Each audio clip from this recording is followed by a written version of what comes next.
Welcome to the Persistence Pays podcast. I'm Sean Taylor with my co-host, Joe Shaw, and author of the book, Persistence Pays. Today we're talking about something every entrepreneur understands, even if they don't always say it out loud. The hustle, the grind, the long days, the tight cash flow, the pressure to produce when no one sees the sacrifice. If you're building something from the ground up, if you're carrying responsibility that most people don't see, if you're determined not just to survive, but to scale, this conversation is for you.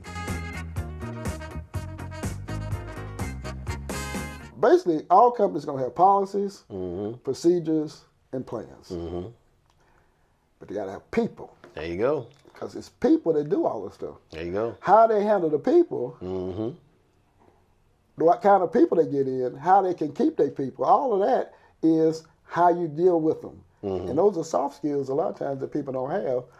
HR is there to make sure that the company is not at risk on how they deal with the people. Well, exactly, and that's where it's important to understand, for everybody to understand their role, right? This is how it plays out. So you one of three things in an organization, right? You either a revenue generator, right, a cost reducer, or you an expense.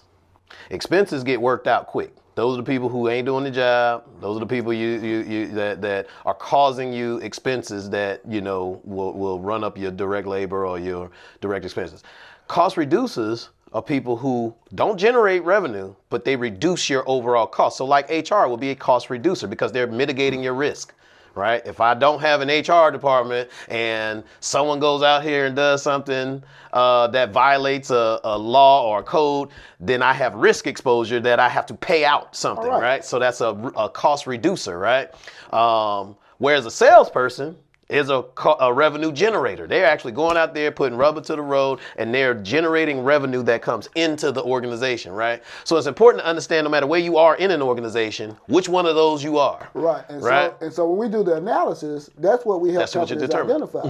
Who's on the bus? Exactly. And what seats are they in? Exactly. If you got a whole lot of people that's not generating anything. Exactly. They just cost you money. They cost you money. Those are the people you want to get out the equation real quick because they costing you money. And so in the book, we talk about that because some of those people who are in those seats, they might be your friends, they might be your relatives, they might be your homies, and it's hard for you to fire them. Yeah.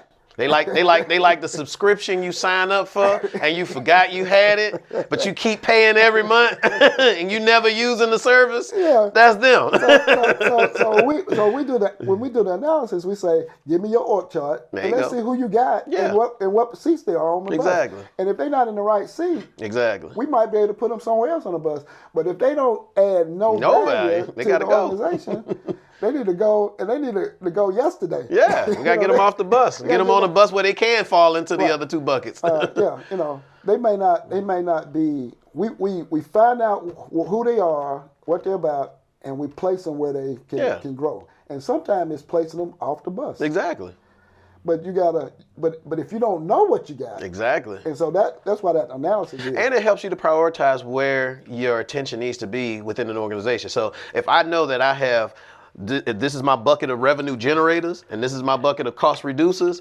Whenever a situation comes up, I know which bucket to go to solve that problem. Right. Like I don't go to my cost reducers to figure out how to generate revenue. Right. That's a whole different mindset. You see what I'm saying? Yeah, because I may save, like my cost reducers may help me, reduce my mod rate on my workman's comp insurance, or get me into a better policy that gives me more favorable rates.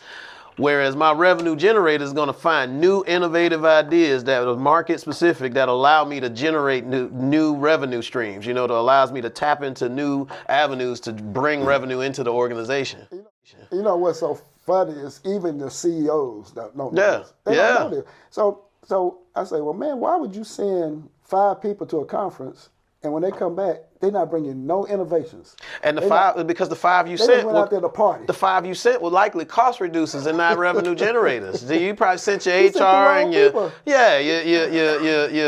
office people. You sending them when really you need to send the people who actually generate revenue for you, so that they can learn how to, your estimators, things like that, the people that actually are getting the work.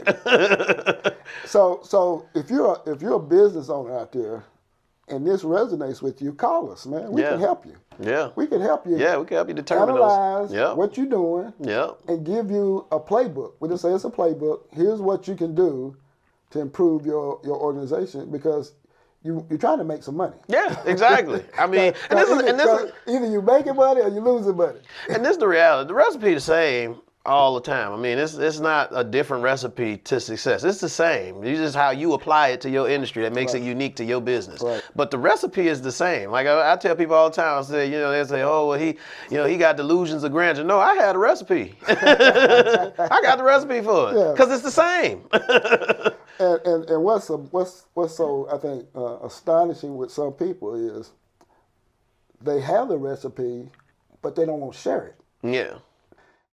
This has been good conversation. I want to talk a little bit about the book, Persistence Pays. I mentioned it. I wrote this book, and the interesting thing about it is my mama wrote a book. Okay. And she had her manuscript for years. And I kept saying, man, I'm going to help you get it.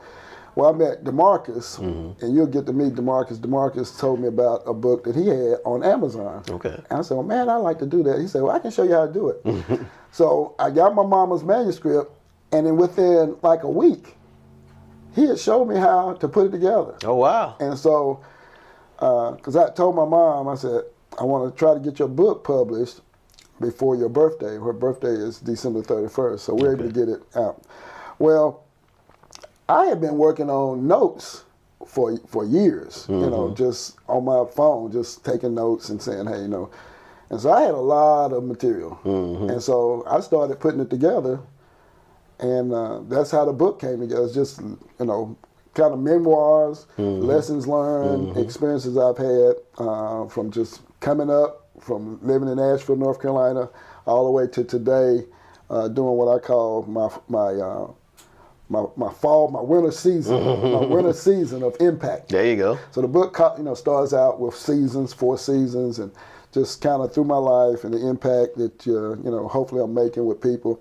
But it's just experiences, man. It's experiences, and everybody has a story. And there's something that you may share that you might think, people may not want to hear that, but there's somebody out there that hopefully that can benefit from it. So get the book, Persistence Pays. It's a book that I believe will have a lot of connections with some people, about what the struggles you go through when things are not always fair. I mean, we went through the Enron crisis where the banks failed. I remember that. And, if you had a business during that time, it was hard. So I talk about some of those struggles and how even through all that, we still persisted. And so you can do it. You can do it. As we close this conversation, I want to leave you with something simple. This podcast exists because experience has value, but only when it's shared. If you've carried responsibility, if you've made hard decisions, if you've recovered from setbacks, then you understand something important. Success isn't accidental. It's built on standards, built on systems, built on consistency over time. My hope is that Persistent Pays becomes more than a podcast. I hope it becomes a reference point for disciplined leadership, a reminder that structure protects vision, and proof that steady execution outperforms hype. If you've been listening, thank you. If you're building something under pressure, stay with it. Stay accountable, stay focused, stay persistent, because in the end, persistence pays. I'm Sean Taylor. Until next time.